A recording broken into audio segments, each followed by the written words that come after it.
So this is a good metaphor for the situation with Laura. Earlier today, I found remember I was showing you guys those really nice, sort of a king's table, or the tables they used at monasteries. I found one right down the street. The guy was on Craigslist. He was giving it away. It was in Navy Yard. I was so happy about it. And I prayed to Mother Mary and so forth. And when I got back online to tell him, hey, I'll be right down to get it, I went downstairs to line up a dolly so I could go down there and pick it up and everything. I opened up the loading dock and everything. I got back on, and it was the posting had Laura deleted it. So, you know, in that military world, they call that delay, degrade, and deny. But this is a good metaphor. So I went down there. I tried to find, it's just no luck. Yeah, needle in a haystack to find the guy. But instead, I came up with this beauty. So I thought I would do a tutorial. So my idea was I wanted a big, long, hold on, I'm sorry, just real fast. I wanted a really big, just a big rectangle. In my mind, I don't need much more than that. A lot of people have a couch and then what they call, isn't it interesting, the console? The word console doesn't stand for consolation. Everybody, this guy plays video games nonstop. You know, they've done studies. You just put your brain in neutral. Isn't that like Call of Duty or something?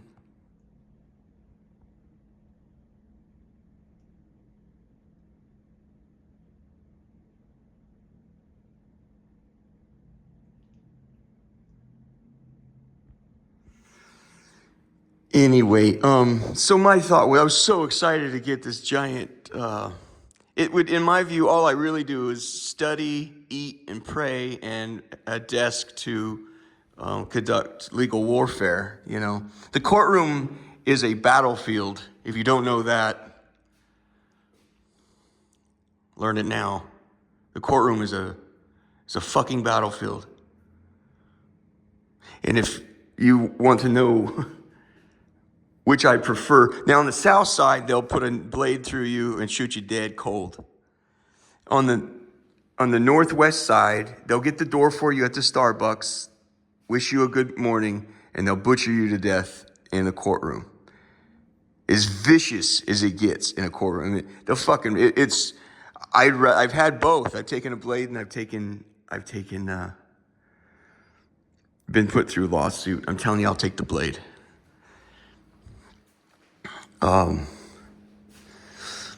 Anyway, I want to do a tutorial on this real fast. Sometimes I kind of want to get to dinner. This is kind of good when I just do it when I'll do a quick tutorial. I'll just talk about that then. Okay, so up off of, so they have Embassy Row. It's up off of the Russians. We used to be the Soviets. Are up off of what are you guys up off of? You're over there with China, California, Connecticut. I don't really care. No. Can you turn that off?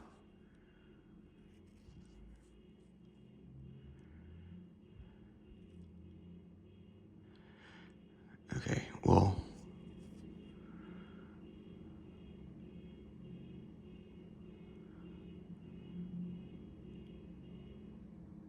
The State Department?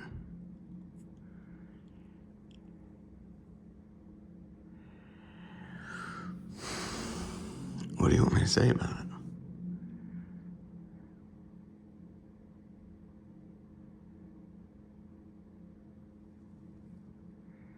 Okay, the State Department caught me videoing at the State Department. It was really, really bad. I figured you guys would see that video. Maybe you didn't. I catch all this shit. I go through my day. Do it. If you haven't seen those, there's 100 hours out there. There's 3 books.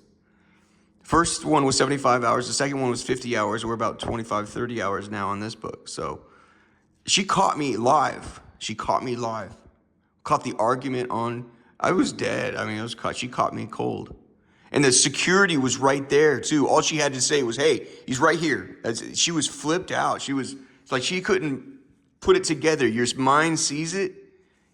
Your mind sees what's happening. She even said, she went ape shit. She was in her car. She watched. I didn't know had somebody in the car on the street. She hits the alarm on her car. Women have immense talent, and asking her to confront me is too much. That's not their thing. We have testosterone running through our bodies, even on a sissy day. That's not what they're. She couldn't confront me at the end. She saw way too much. I was like, oh my gosh. And she finally confronted me, and I was really embarrassed. I said, "Oh, I didn't know." I said, "It just reminded me like Kennedy and Khrushchev era architecture." She caught me out cold. She was sitting off the alarm in her car, like, "There's a fucking guy here," And I caught the whole transaction. And then I did a video on it.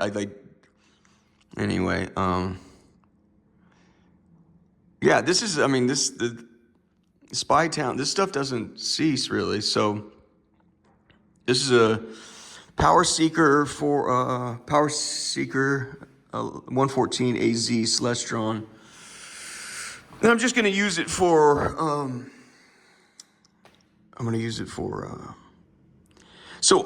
the Russians out there off of California, or Wisconsin, that's it. Way up Wisconsin. When I first came out here, the diplomatic relations have been strained for a long time, of course. But they had closed up shop. They had gone home. It's called recalling their ambassador. The gates locked and everything. In fact, Bobby Kennedy, Attorney General, the Bay, what was it, the Bay of Pigs? Or not the, no, 13 days, the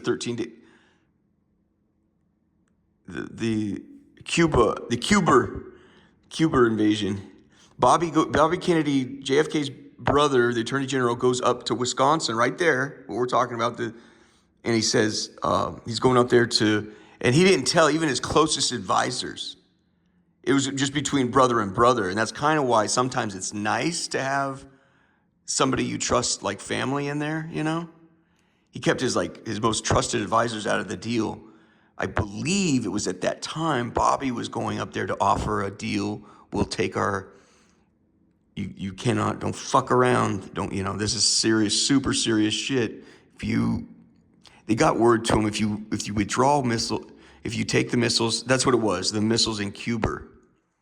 If you call back the missiles, we will very quietly within 6 months dismantle and take away our missiles in, I think was it Poland or something? It's a chess game, Well, I got my, battlefield, I sink your battleship. I have it, we got missiles in your back door. We're all lined up on Russia's back door. And then they get missiles in our back door, and we just go fucking ballistic. But Kennedy, I haven't studied enough about it to know all the nuances of that difficult decision, but Kennedy,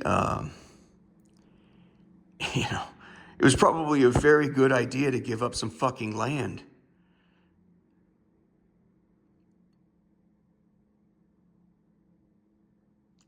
So Bobby shows up that night, though, at least in the dramatized version of it. He says, his driver, they pull up, and Bobby looks up and he sees the chimney. I think my research was, it was like October.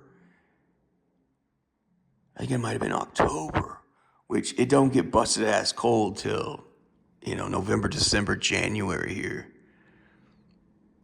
And he saw in the chimney, smoke. Smoke was coming out of the chimney. Scared the shit out of him. He says, they think we're going to war. They were burning all their papers inside the Diplomat, and that it's a fucking compound. It's fucking enormous. Everyone else has a little townhouse. Russia has it's huge. They even have their own fucking apartment complex. Gone through that, even filmed some of that shit. But how that plays in here is there's what they call, it's kind of a hush-hush on the low-key secret in D.C. that there's a spy house right across the street on Wisconsin. Wisconsin just goes up. We've seen it, you guys. You've gone with me. Georgetown. And they bring the Africans and the tobacco up the river. And here's M Street. Here's the river. Here's M Street, which is like Market Street. And then Wisconsin just goes way up. And that's real. It's where your Ralph Lauren's and shit, your little boutique shit. It's really, really nice, you know. Patagonia pays Nike. They all pay top dollar for tiny little boutiques, but it goes all the way up. You keep going. So it's Georgetown, Upper Georgetown, Glover Park. Well, you're at Glover Park. You're there with the Russians, and then it goes up higher and higher, Cathedral Heights, and so forth. But right across the street. So if you drive by the Russian embassy, right across the street is a townhouse where the FBI rented. Yeah, they play kind of stupid spy games, to be honest with you. In my view, it was an unbelievably ridiculous waste of time. The entire fucking exercise. All of it was to jack yourself off, to make yourself feel like you have some modicum of fucking control. You couldn't have been any better. You split Berlin down the middle. We're good. You're good. We're good. Everyone jockeying like you have to dominate the whole fucking world. You know, who's going to be the next Antichrist? I promise you, it'll be America. I mean, there's nonstop. And that's what these cocksuckers across the river here, the Pentagon. One more time, please. I need to hear you say rules-based order, you fucking douchebag. And then they try to go righteous, you know? Let's look at this real fast. They try to go righteous, you know? Watch this. I can't tell you how beautiful it was to see this.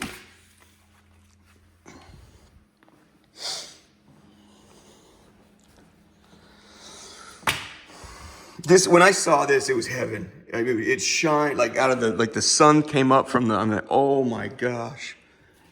I knew this right away. I go, that's fucking Lee's house. And then upon research, I'm like, it's right next to Lee's house. It's Lee's former house. Lee's house is right here. Pentagon. Here, let's do it like this. A burner, we'll crank this shit up. Pentagon, Arlington National, and then what I call Half Moon Bay. This is where he's at right here. This is where they bury all the dead. Lee's house is up on the promenade here, and this cocksucker right here is right next to Lee's house, looking over these monuments. You see these huge monuments? Lincoln, Washington. That's the center of D.C. right there, which is right there. Right on the other chip shot, right on the other side of that jump. I don't really judge people. Actually, there's some things about this guy that I kind of liked. But Jesus said, that's not what we're doing right now. So I like to wax poetic about even there's rotten people have fine virtues. I don't know.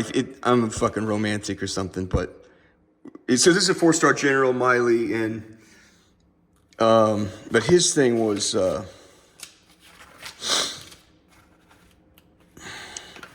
I even hate busting his balls. Check this out. Did I already show you guys this? The reals? So you can tell a lot about, that's why I send this foreign money to my nieces and stuff.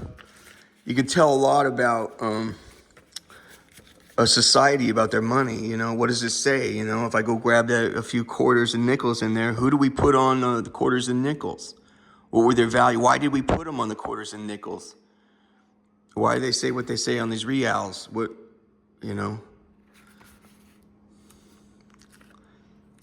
We have a profound fondness for Egypt in this country. The founding of this country has a profound, you see the pyramids and shit. Demons ran their fucking society, friend. And the country was founded by deists, by the way. I spent some time studying it. There was a time in my life where I actually really found it quite attractive, deism. But anyway, here he is. This is going to be general. See, this is where I learned where Generals Row. This is where this is where your vanity catches up with you.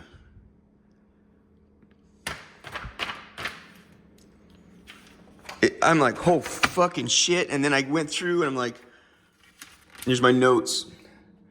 Willful ignorance, positive knowledge. That's the case. Generals Row. General Miley outside his residence on General Row. This is where I found out, like, the whole, this is Brett's career, My family's military, so I can easily identify with these people. And I'm like, he had like a heartbreaking story about it. Jesus really don't want me to get into it, but it's about his dad. It's just, I'm a sucker, man. This is, man, I'm a sucker. I find the humanity, and I never had a beef with this. It was a mistake. All you have to say right there, I made a fucking mistake. That's he knows immediately. These are politicians. This is a political event. And right there, he's seeing it. And I'll tell you this: I've never seen the video. I don't need to. Everybody knows what play was being called there, and for a general to walk out, a general of all people knows I should have never walked out that door. We don't even need to say I've totally fucked up. We already know. Oh, here you go. I absolutely, positively shouldn't have been there. I'm a soldier, and fundamental to this republic is for the military to stay out of politics. What's funny here, I feel like we're going to a serious digression. I'm so sorry. What's funny here is to stay the fuck out of politics. And here he is calling General Lee, not Lee, L-E-E, but General Lee, L-I, in China, telling him,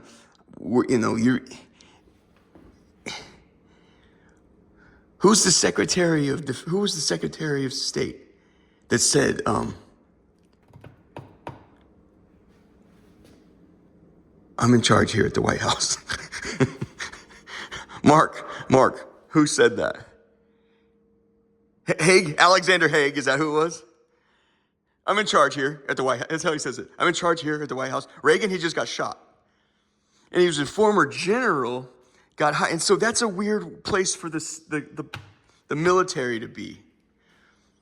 Suddenly for a military to go into politics. And that's they suffer from there's like a syndrome. And it's human. It's not a syndrome. It's just fucking human, really. But there's an inferiority complex here between soldiers and these guys with slightly bigger dicks. And there's a divided line here. From hence, like he says in hell, he says, I'm sorry, but from over here, you can't come here and I can't come there. And so what you have here is you have military people trying to get their dick in where the real boys get their dick in. And that was the day Reagan was shot. And I never really had a problem with Haig saying what he did. Somebody has to say, when everything's spinning out, somebody actually somewhere has to say, I'm going to take it from here until the president gets back. I'm in charge here at the White House. But Alexander Haig he never lived. They made movies about that fucking scene. I'm in charge here at the White House. I didn't have a problem with it. The point was, though, you're suspect just because you were formerly a soldier.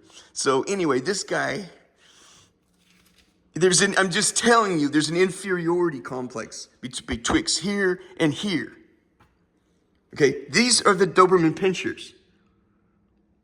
These are the mobbing motherfuckers inside the mansions sending out the Doberman Pinschers. And this is the Doberman Pinschers later on. They try to get so far into the security world. It's like, well, I'll sidle my way into. It's like, nah,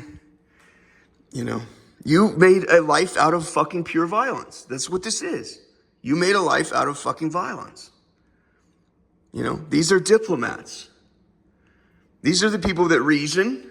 They're supposed to reason with their neighbors. And when all reason and logic and charity and love and reconciliation and even prayer fall short, well, then we have to send out the raffle and call up soldiers, the National Guard.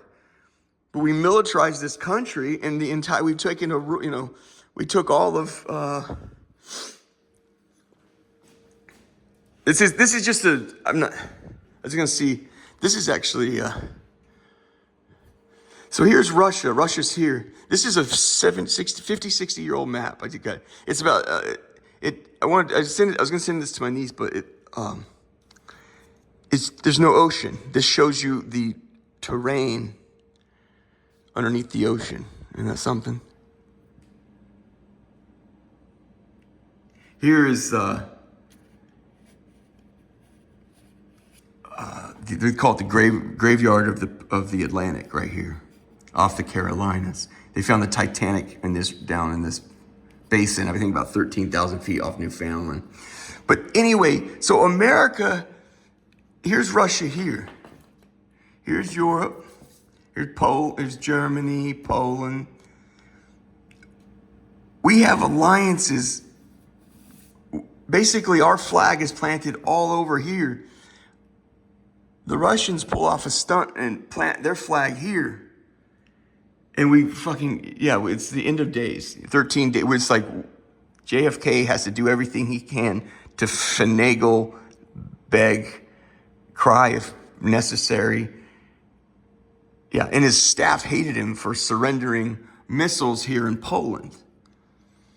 You know. But here's seafloor spreading. As you can see clearly, let's digress again. This used to fit right in here. You see that? And so from here, from here and here, it splits. It just keeps growing like lava. You see that? See that? I have another one over there, but isn't it really neat to see I took an oceanography class, and they went to each person, they said, why are you taking this class? You guys, it's always, you want to be the smartest guy in the world, just tell the truth. I said, the water is dark, ma'am. And so I can't see through the water, and I'd like to know what's down there. It's pretty simple.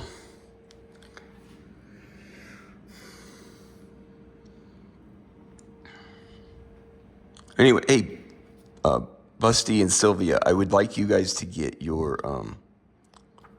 scuba license, please. Bill my dad. All right. So, I digress, but you attack this meal any way the fuck you want. Here, it was, I think Goldberg, was it? He says, do you consider it a loss? I think it was a strategic failure. He's talking about Iraq and Afghanistan. Iraq and Afghanistan had lost. We had to withdraw from Afghanistan in a miserable way.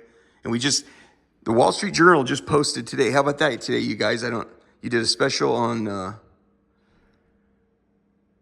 and you run a headline. It's like around like a spotlight special on. It ran a headline. It's like, evidence emerges Biden's staff was hiding his condition. I can't believe the fucking headline you run. I couldn't believe the fucking headline. No shit, evidence emerged his staff was hiding his mental condition. Are you fucking kidding me? I can't believe the headline. Evidence emerges 335 fucking million people saw it. I don't know what the fuck you're talking about. Evidence has emerged that they were hiding his mental condition. I think who was that guy that goes around with his video, attacks people with his video? The heavyset guy out of Michigan State. I don't agree with him on much, but he says, this is the worst case of senior abuse I've ever fucking seen. It is a crime what you did to Joe Biden. That's a fucking crime. What I really prefer is you guys doing an article on why did they hide it? Are you telling me that the Democrats, you go down the list of succession, who's next up? Abe Lincoln? Do you guys know we have an Abe Lincoln in this town? Why didn't you just hand it off to Abe Lincoln? Oh, it would have been Kamala. You guys got your fucking problems, don't you? Yeah. Obama just came out too. He said, this is turning out to be like a grab bag of gripes. I'm sorry. Obama just, let's call it a platter sampler or something. Obama just came out and said, he says, You know, count on him to come up with some bumper sticker bullshit. He goes, well, we got to go with some populism. We're going to call it a search for populist. You know, reach out to the populist. They're absolutely lost for answers. You know, you guys suck so bad. You put Trump back in. I can't. How you guys managed to put that douchebag back in office? You can't. It's like the toilet bowl when the Ducks played the Beavers in '83. Final score was 0-0. You all suck that fucking bad. Douchebags, every fucking one of you. Right now, you know what they're worried about right now? What the word around town? You want to know what the word around town is? What are the waiters going to do when these douchebags come in? It feels like it's the Nazi party in 1933 or something. The psychopaths are coming to town. Every 2-4 years is a big cycle, right? What are you going to do when douchebags... And in D.C., it's a protected class. You actually have to serve them. So they find different ways to fuck with you when you come to dinner. They're like, well, this is a serious thing. This ain't like the old days is where, you know, these people don't fuck around. They all, you know, fucking sex offenders and felons and shit. This is not, they're not, and fucking crusaders and shit. You know, they call themselves fucking war fighters. Anyway, fucking war fighters. My point is, the United States of America took damn near everything. Do you know why Germany in 1914, they said, they went apeshit? There's Portugal, Spain, France, Germany, England. They all made an agreement to go against Germany. The agreement was an encirclement. Belgium was one of the few people who said, fuck all of you. We are sovereign. We don't get involved in your bullshit. That's how it went off. So this is what you've done again. You've choked out Russia. And you're even doing it to China out here, way out here. They have a little island off the coast. Let's pretend like this is China, Peking or Beijing. They have a little island called Taiwan. And we rock our ships right through there like gangsters. Like, know your place, know your place. Are you fucking kidding me? You know. And these guys, that's what I was trying to say. If you really want to do something right, just make yourself obsolete and irrelevant.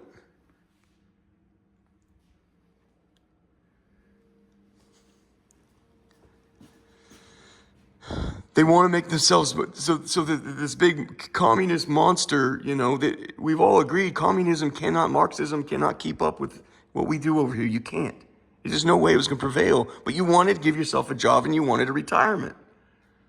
And so you like scare us into it's fucking, we have to, you know, so now it's no longer an encirclement around Germans who hated communists. They're National Socialists. They fucking hated the communists. And now we gave birth to another empire. And we're choking them out, so we get to do it again. They want to make themselves... It's a dick measuring contest. The problem is, one of the many problems is, we founded this country with fighting with the idea of empire was wrong and we were going to fight the power, and that was wrong to do. And he said, could you imagine, John Adams, he said, could you imagine if we're managing the affairs 500 miles away of Ohio? What would Socrates and Plato think of that shit? You know? Now we run half the fucking planet.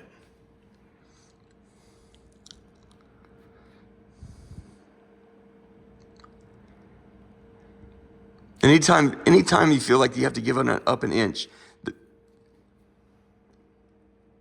Secretary of Defense goes over to argue with the president, and he won't take his call anymore because Biden can't talk anymore. That was in the paper today. He can't talk anymore. He doesn't meet with me anymore. Lloyd Austin, Secretary of Defense. He meets most often with the Secretary of Defense, Secretary of Treasury, and the Secretary of State, Abe Lincoln. And he drums up the same old bullshit about why they need to fire off missiles. It's a rules-based order. You don't want to give up an inch or anything. Anyway. I'm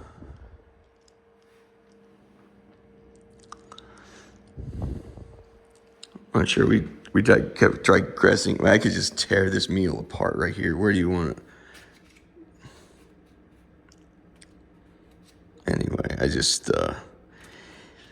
what one of the things that he did was he started like taking, I think he started reading books on he's just retired, I think, right?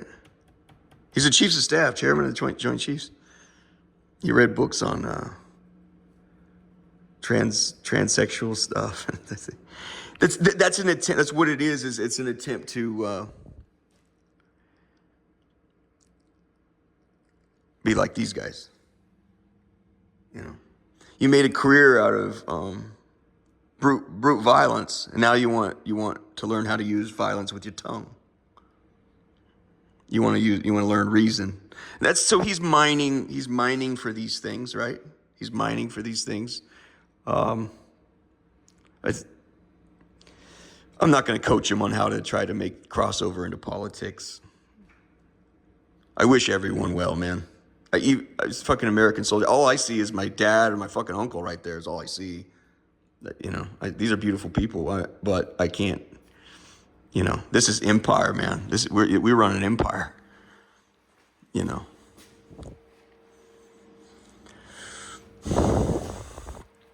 So if you're wondering what we're talking is NATO, it's a North American Treaty Alliance or organization or whatever. I don't read books on NATO.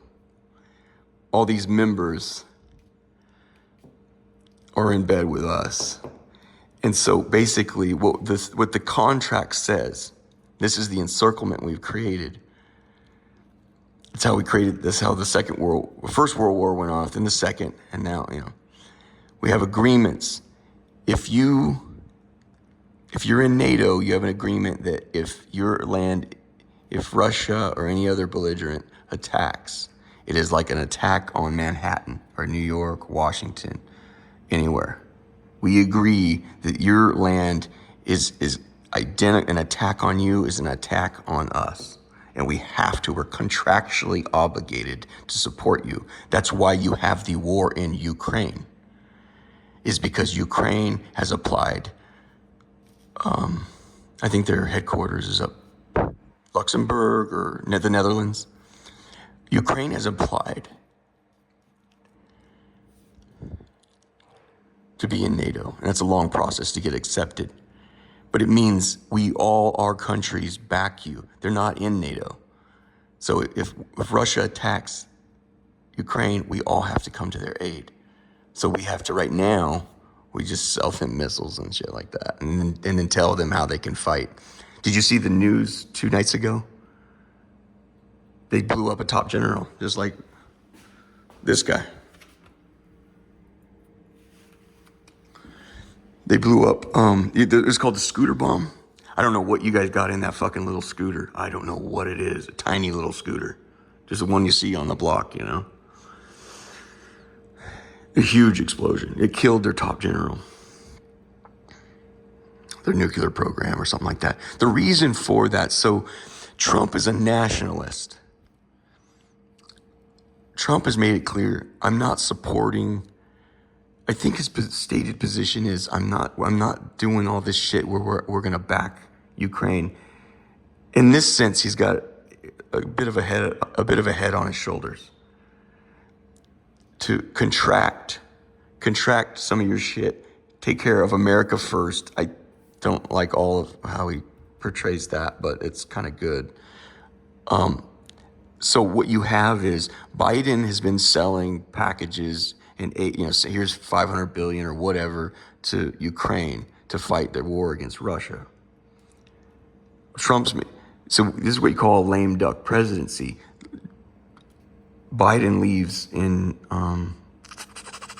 32 days. December 19 right now, he leaves on January 20. That is going to be, so this assassination against Russia's top general, that's their attempt to ratchet this thing up a notch. They're about to lose, once Trump takes office, he's about to lose a lot of support. I'm trying to help you get us, watch for the pulse. Can you get your hand on the pulse there? The moment, watch the stock, what does the stocks do? When the moment Trump looks like he's getting elected or What do world leaders do the moment something, their thing was, I think Biden said, you're not to attack inside Russia. I don't want you going. They're invading you. You can beat them off your fucking lawn, but don't you go into Russia. We're going to give you $100 billion, whatever it is, I don't know what the price tag is, but, So this is a very out of character thing to go into was it Moscow? Went into Moscow and assassinated the top general. You see what I'm saying? He's got 31 days to do something to make shit pop off. Because the moment America says, yeah, no, we're not, this is we're way too far from our fence, Anyway.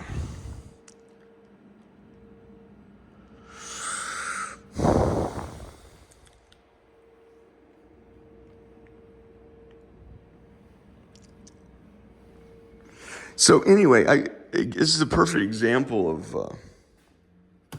I wish everyone well. Like I said, I see family there, but this America, to give you a better sense, America, the world spends every single year, spends $2 trillion on war, in preparation for war.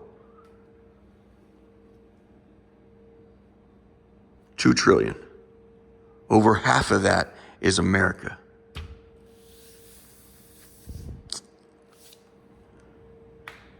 As my professor in college would say, he said, when did we become the world's police force? Anyway.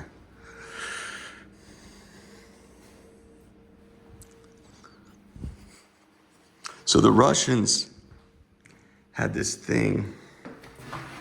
So it was Wisconsin Street up in Georgetown.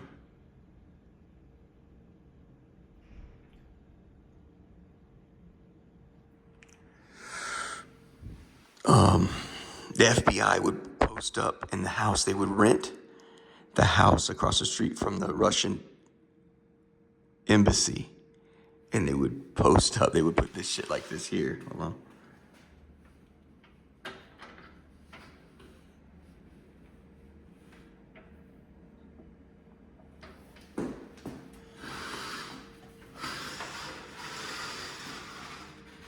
And they would do it like that. And they'd have several of them lined up.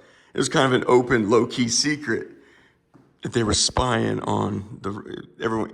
The neighbors would always say, well, men in flannel jackets. Get moving on it. Okay. Yeah, this talk was not that focused. I'm really sorry, you guys.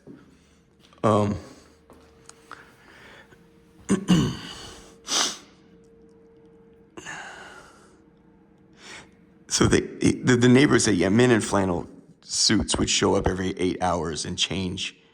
It was a shift change to go up in the house. And I did a video out there at the house. I mean, I've gone through everything, you guys, People need to learn what's here and what's going on and get familiarity builds confidence. A lot of what America has is there's it's a psychological advantage, And Evander Holyfield, who beat Tyson, I love Tyson to death. I'll never not like Tyson. But Evander Holyfield said he ended up beating Tyson. He beat Tyson bad, But he said a lot of what is happening before you get into the ring with Tyson, he's beating you before you even get there. You're scared out of your fucking mind. And he had preached that for some time when he was, I think, and Tyson was in his heyday when Tyson was knocking people out. And I mean, come on, don't get me wrong. Tyson was at one point the baddest man on the planet, but Evander Holyfield said he's beating you before you get in the ring. It's a psychology thing, And Tyson, you got to give it to him. He did that well, but America sort of beats you before you get in the ring. And a lot of what I think Jesus is having me do here is demystify, And that was the thing with Germans is shockingly, who demystified the Germans for us. The Belgians.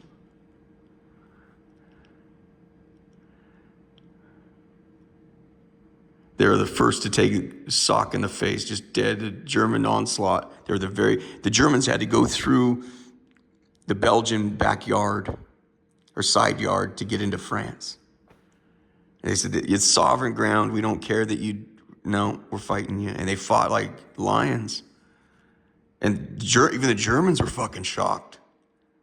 They showed, this is how it went down in history. Belgium, that tiny little, the size of fucking Springfield, tiny little nation, showed you could fight the most powerful country in the world.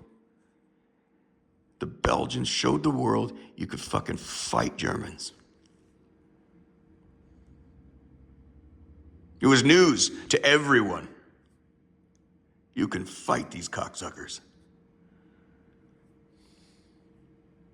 So I think part of what's happening here is a demystification. And familiarity builds confidence. This land belongs to America. This city, this federal city, sadly, it belongs to you. Sadly. This is a fucking joke.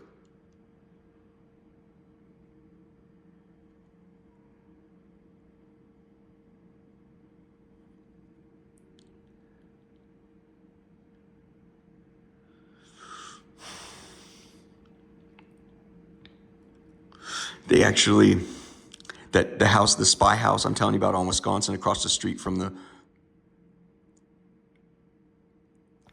the Russian, formerly the Soviet embassy, FBI had,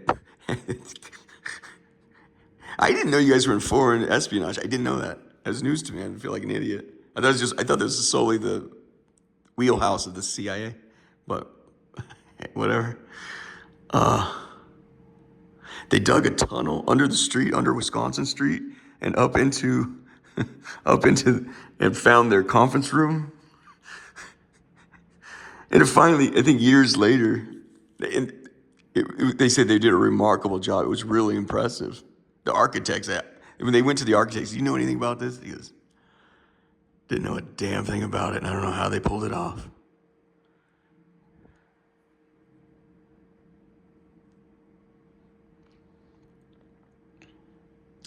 The Russians, asked the Russians, or the Soviets at that time, do you know anything about it? What do you think of this discovery that they had a tunnel underneath your? He goes, buddy, we knew about it years ago. We go into that war room and we've been feeding them so much shit, you wouldn't believe it. It's just people jerking each other off, man. You know.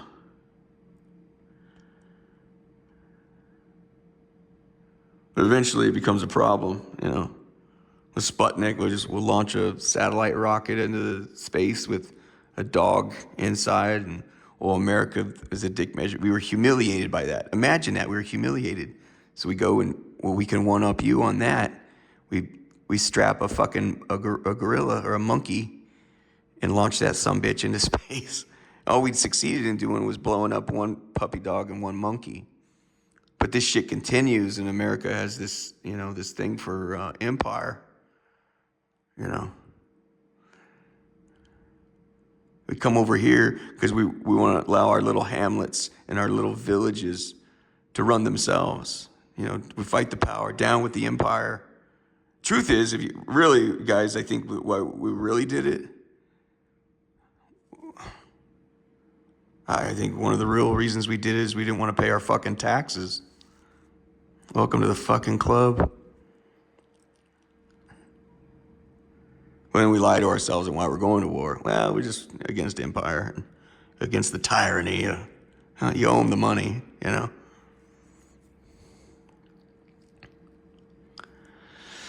Anyway, I looked up the land records.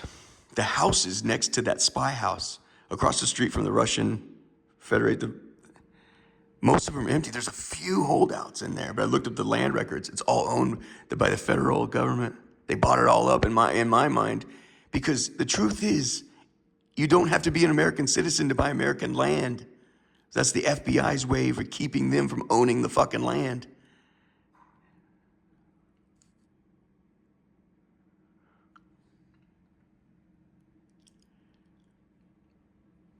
So today I was going to, let's do it. Let's try it out. I was going to make my big, Lord, and this is how it goes. You won't stop attacking me. So the revolution continues. I've been trying to make a home for years.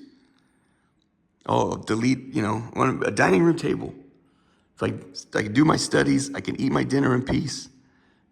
You wouldn't believe how many, I tried to buy a car from a soldier. It's Andrew. Was it Andrews? 3 years ago, I tried to buy a car off him. Turned out I was talking to Laura the whole fucking time. Then I tried to buy one in Alexandria. Okay.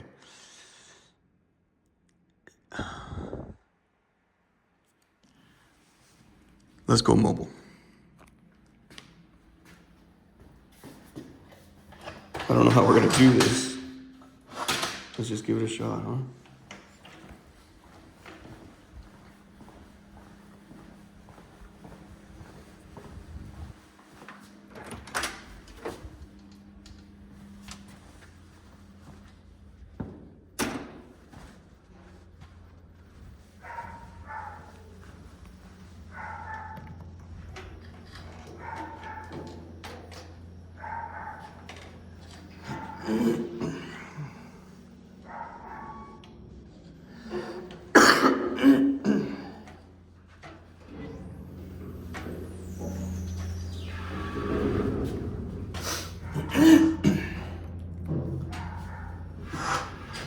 So when I'm at a dinner party or something, everybody, they know I'm a reader and I enjoy certain studies. And one of my brother's friends, he says, have you ever read about Mogadishu? I said, no, I don't think I have. He said, well, I got a lot of books on. He goes, you like war books? He handed me a big stack, man. I ran through every single one of them. Hey, what up, Alex? I wish you well. God bless you, brother. Sorry about the hassles, the troubles online, bud. But in that book, one of the books I was on the one, and it was a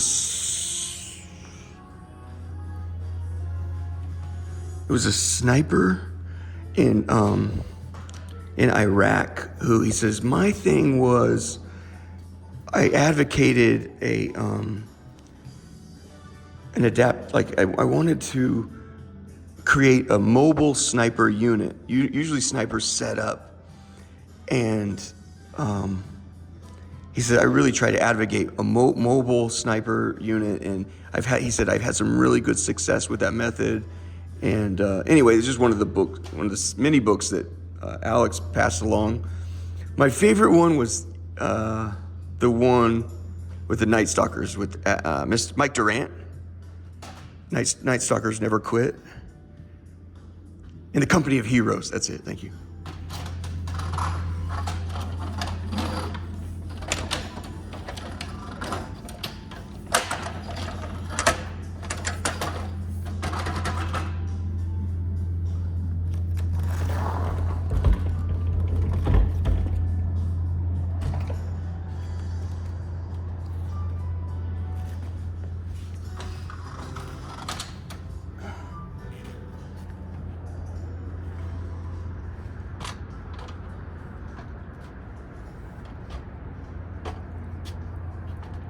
Okay, so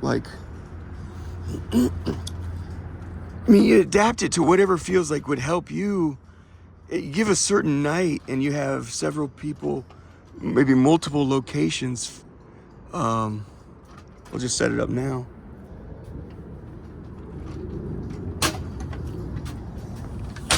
So that they can't counter, they limit the counter attack.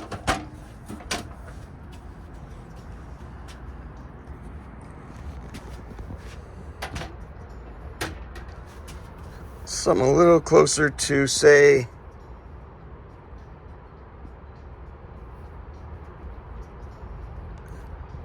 right there. So the Pentagon is 4,500 meters. Almost 4,600 meters, I believe, right there. So you see the Air Force memorial? Like stars coming out of the ground.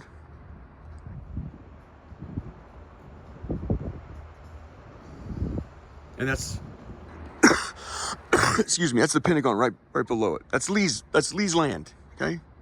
Most honorable man, in my view, the United States of America has ever seen. He fought for the South, so. The Air Force jump there's coming out of Ronald Reagan Airport.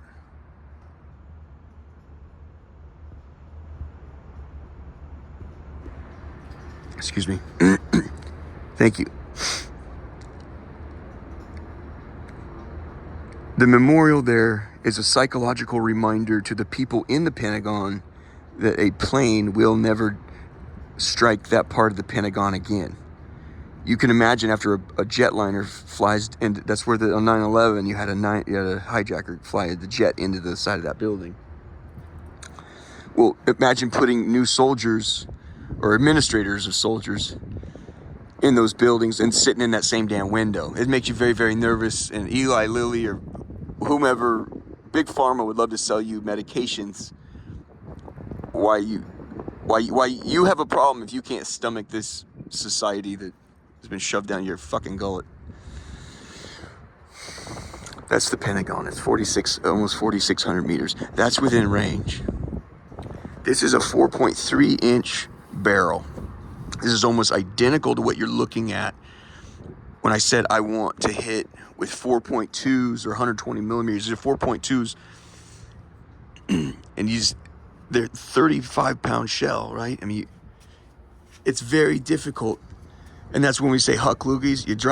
You hop it down, and you immediately get your hands out of the way because it goes. Okay, you just slide it down, get your hands out of the way. It goes. It hucks a loogie.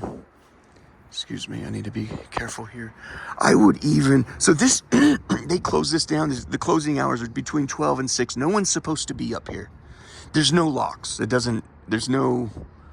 just don't want people, and nobody really comes up here at all. But my view is, this goes back to like Soviet era jumps. You can get them like super jacked to the tits. What I like is the old school jumps. Now, this is a rare that he comes out and he heads east right here.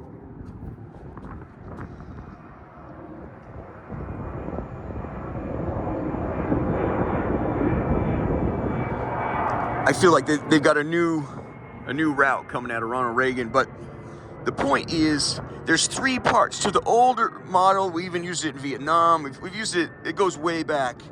It's like this, and it goes all the way to the ground, and that's about 110 pounds right here. This part.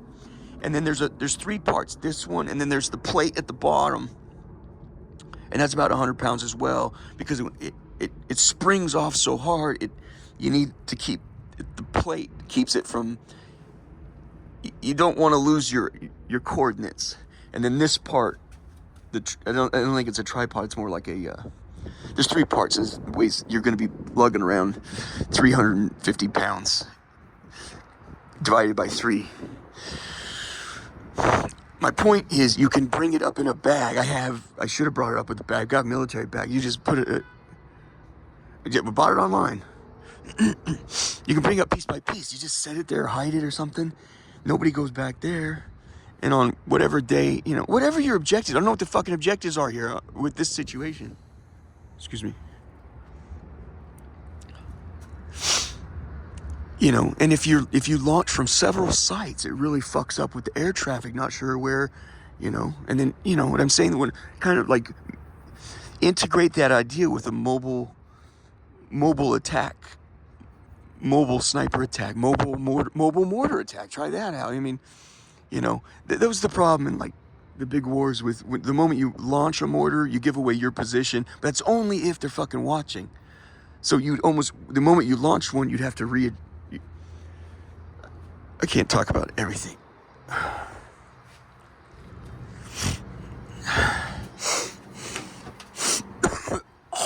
Excuse me.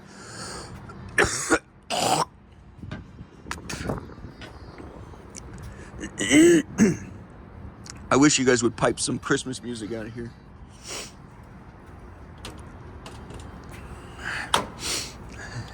I come up with earlier today is like fucking Bobby Brown or some shit. Come on, let me show you. How can we come up here and not show this part? This is the best part. Mom, please.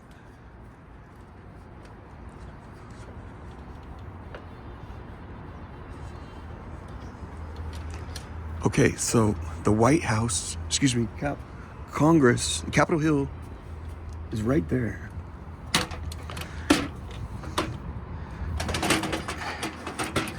1,500 meters. It's so close.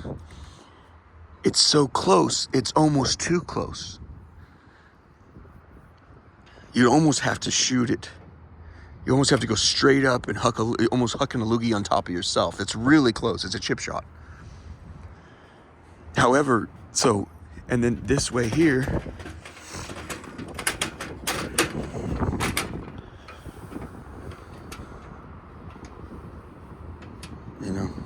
something like that, I guess. The White House is 3,000 meters. So 1,500, 3,000, and then the Pentagon at 4,500. Now 4,500, that's 2.5 miles over there to the Pentagon.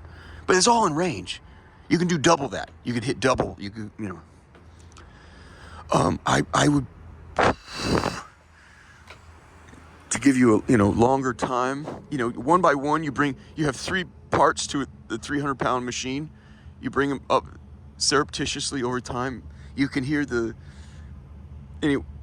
no traffic, hardly any traffic comes out here, and definitely no traffic comes out here. Tuck yourself away, get your coordinates right, and then with your walkie-talkies or radio, they're all over the cell phones. You gotta be super fucking careful with the cell phones. And then they already do that on the south side. They already know we have to go to radios. That's what they'll say. We have to go to radios, which is interesting. We have picked up radio traffic across the street at the homeless shelter. There's 500 men there. We picked up the station at Homeland Security. We can pick up what you guys are talking about on the fucking radios at Homeland Security right across this fucking street. Anyway, I thought this would be, I come across this bad boy and I thought, what a great illustration, kind of walk you through. Thank you. This will wrap here. You guys, if your cause is just, you should be able to articulate. You go to Mother Mary. You guys pretend like all this stuff isn't even going on with America. Do you want to go? Do you want to live forever? Do you want to meet love itself? Do you want to meet God? Do you want to see the face of God? Paul says, I'm telling you, you will not see, if you do these things, Galatians 5:5, he's like, you guys are misunderstanding what I'm talking about, like freedom from the law. You don't understand. If you find yourself going to parties, getting it in, doing all this and that shit, you will not see God. He just makes it clear, you will not see God. So set aside this bullshit revolution stuff. You're going to die, no matter what. You will do what you can to get right with the Almighty, and Jesus is saying you'll do that by going through my Mother Mary. Okay? That is paramount. Who gives a shit? I mean, and that's what the military will tell you. My family always says, God, family, country. God comes first, then family, then country. So don't worry about the country shit. You worry about you take care of what does God want me to do for my family. You love your kid, do what you can to see him. Pray. The last thing Kobe Bryant was the coolest things. It was like a tragedy with Kobe Bryant. One of the last things Kobe Bryant did what did Kobe Bryant do before he died? What did he do 1 hour before he got on that jet? Before he got on that Sikorsky helicopter? He took his daughter to fudging communion, friend.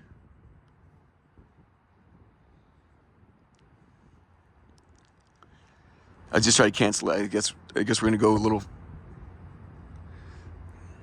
We'll do one more quick story. Real fathers get their lives in order to take communion with the kids. I say you divide the world between 2 types. Those that can take communion or trying to get themselves in condition to take communion, or those who are not conditioned to take communion and have no desire to. Communion. Not money. Not retirement. Not blunts, 40s, bitches, and hoes, and whatever. Communion. If you're don't sideline your kids in war. Empower them. Like a lot of these soldiers, their daddy and their granddaddies empowered them. You're gonna, I was included as a young man. I was told, hey, you're going to do this. You take charge. You get an assignment. You guys remember that 12-year-old boy? I think he was like a 10-year-old boy at the museum in the Civil War. The soldier comes across me. He said, "What are you doing? Why are you just laying there?" He said the boy could hardly talk. He said, "I've been wounded, and I can't walk." He said, "Okay." He said, you need to be doing your duty. And these men, they can't march until you're playing that drum.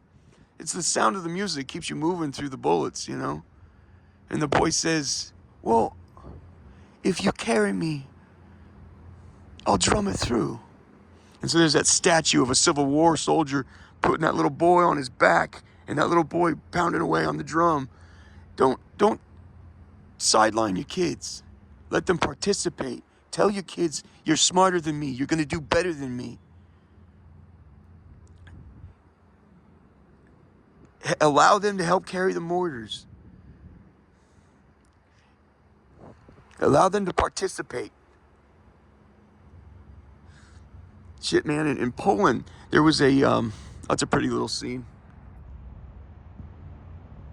That's Navy Yard right there. That's the Marine barracks right there. They're fucking pretty serious there. Yeah, founded in 1818. The British burned them down. Burned the whole fucking city that started there.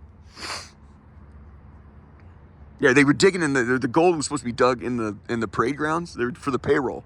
They were digging for the payroll. They couldn't find it. But anyway, I'll tell them about in Poland, there was a mortar unit that they came across a bear that was wounded, and they nursed that little bear back to health.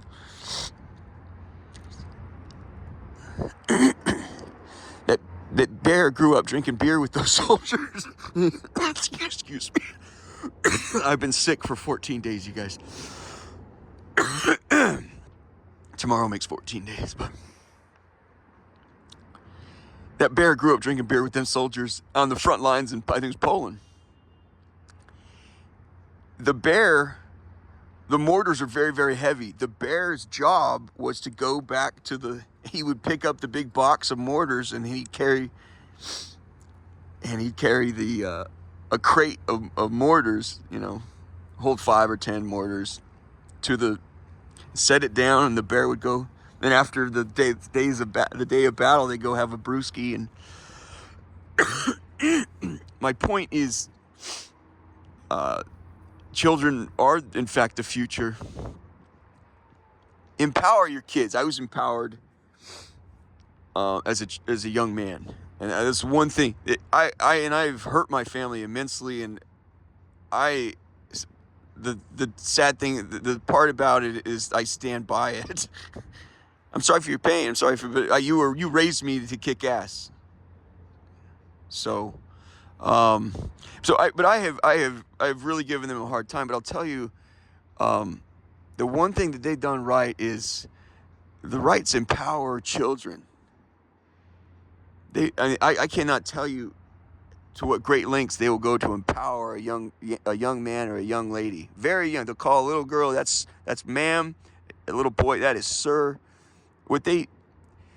My family deserves to get. They're wonderful people, but they deserve the fucking punch in the face they fucking got. And I'm so sorry. I'm sorry, but that's leaders. Leaders eat last, and leaders get punched in the face first. You always wanted to claim to be leaders. This is the heavy burden of leadership, friend. But my point is, whether these people, these blacks on the South Side, it's a difficult world for them. And so sometimes the last thing on their list is, I'm going to empower my kid and tell them they're going to do better. You're going to do better than me. I'm so proud of you. I know you can do anything. My family spoke words of, it wasn't like you're speaking words of encouragement to me.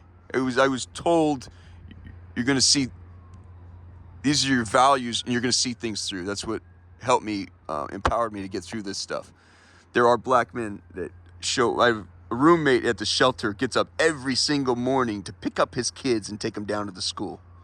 After school's over, he picks them up, and